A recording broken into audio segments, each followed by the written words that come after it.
All right, welcome to The Explainer. Today, we're diving into something pretty big, China's self-driving revolution. We're talking about a country that's on the verge of taking autonomous vehicles from a cool experiment and making them an everyday reality.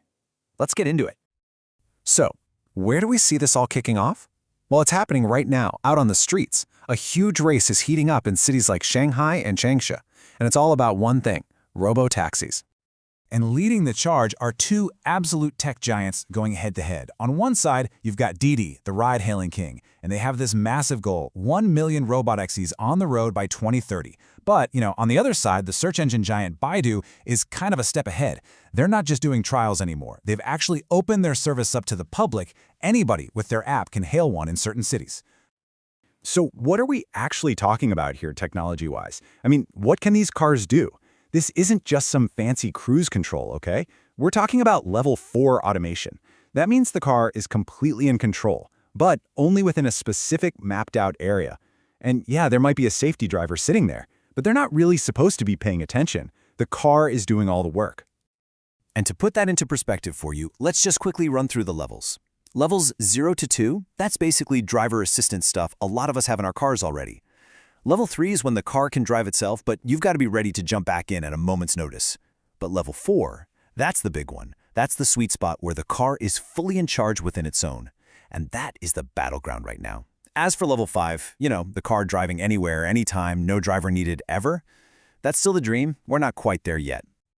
Okay, but here's where the story gets really interesting. How in the world did China's government get so on board with all of this? Well, it all started with a very public and very illegal publicity stunt. And honestly, it changed everything. So picture this. It's July 2017. Baidu's CEO, Robin Li, decides to live stream himself just cruising down a busy Beijing highway. The catch? He's in the passenger seat of a self-driving car. Now, this stunt got everyone talking. But the media immediately jumped on it, pointing out that he'd broken a bunch of traffic laws. You'd expect a huge crackdown, right? But that's not what happened. Instead, this act of, breaking the law kicked off a massive national conversation. And get this, in just 6 months, it led to the government creating official rules for testing. And let's be super clear here. What Robin Li did wasn't some kind of legal gray area. Nope, it was straight up illegal. The authorities even came out and said they were investigating.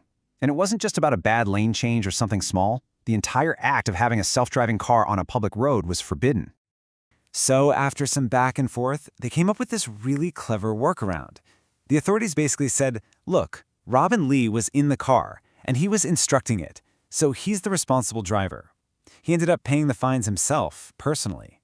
And that little compromise, it opened the door for everything that followed. And what was the result of all that? Well, look at this number. That single, technically illegal demo directly led to Beijing creating a whole official framework for testing. Now, the city has opened up over 500 kilometers of public roads, basically giving companies a giant green light to go out and innovate. And this big government push wasn't just about robotaxis, not by a long shot. It really unlocked this huge wave of innovation.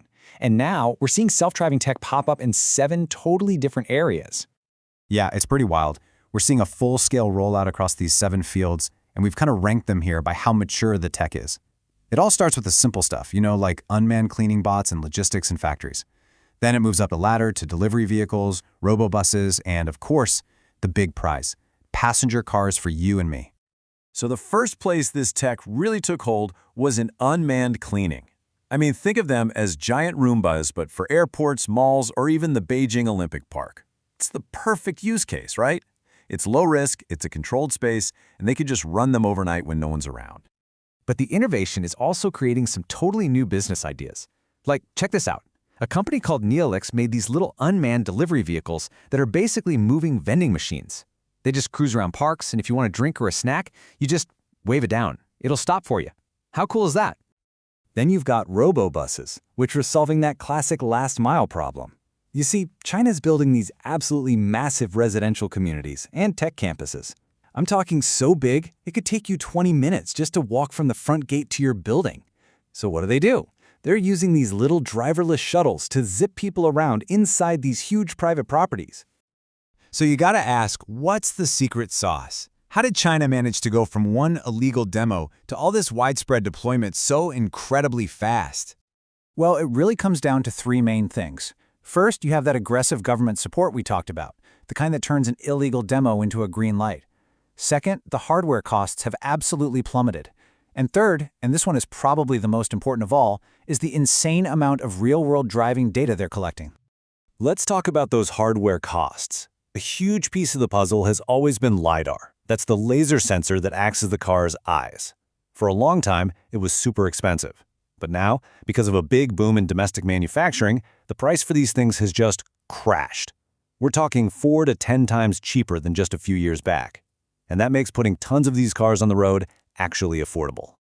But really, the ultimate trump card is data. I mean, you can run all the computer simulations you want, but nothing, and I mean nothing, can truly prepare an AI for how unpredictable we humans are behind the wheel on a real road. Think about it. The AI has to learn from experience. It needs to see a car suddenly slow down and drift in its lane and figure out, oh, that person's just looking for a restaurant, not, oh no, the car is broken. That kind of human intuition, that only comes from driving millions and millions of kilometers on actual messy real-world streets. And that, right there, is where China is building an incredible lead. And you know, this incredible pace of change, it's not just about getting rid of drivers. This is about completely rethinking and redesigning the cities we all live in. So just take a second and imagine, what happens to a city when we don't need drivers anymore? What does it look like when most people don't even own a car and you can just summon one whenever you need it? We're already getting a little glimpse of this in a place called the Xiong'an New Area. It's a city being built from scratch, designed for autonomous vehicles from day one.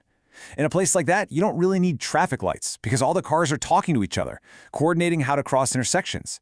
You don't need giant parking lots downtown because the car can drop you off and then go park itself somewhere out of the way. And get this, even the idea of jaywalking disappears because pedestrians can just cross the street wherever they want, knowing the cars will always see them and stop safely. And all of this brings us to one last, really big thought. By flooding its streets with these vehicles, China isn't just testing the tech, it's teaching it. They're building the world's biggest library of real-world driving experience, kilometer by kilometer. So the big question we're left with is this. Is the future of how we all get around being learned right now on the streets of China?